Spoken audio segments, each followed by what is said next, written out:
Asanteni sana wanasaikuru. Yangu ni kusema tu mambo machache. Ya kwanza, tumesikia rais ameomba msamaha jana na tunakataa msamaha kwa sababu tunai-reject kwa sababu watu ambao ni rika yangu na wengine wadogo kuniliko waliuawa, hawajapewa ridhaa, hawajaweza kutuambia ni nani anaua wananchi wetu, mbona kuna utekaji nyara. Kwa hivyo hiyo kwetu ni kutupumbaza na ni kawaida yake hekala ya Abunwasi.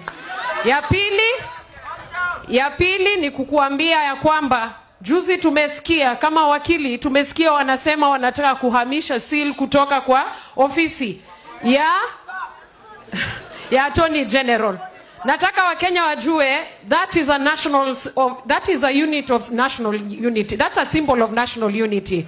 And number 2, hiyo ndo kama signature. Wakiamka asubuhi wanataka kuuza nchi, wakitaka kukopa pesa watafanya ugalagai. Tunataka kuambia Ruto tunawaangalia, tuko hapa ngangari, hatubanduki kama upinzani. Na ya mwisho, viongozi wetu hapa na waomba kwa heshima na taadhima tushikane, hakuna kuondoka. Tulisema tukiwa wa Munyoro tutakuwa na super glue ya kuwashikisha, na tunasema hakuna kubanduka mpaka mwisho. Akisema hatuna agenda, tunayo, na agenda nikisema Ruto mnamwambia kwa heri. Ruto, uchumi mbaya, nchi ambayo tunataka inalindwa na sheria, kama ni nchi dhalimu, kwa heri.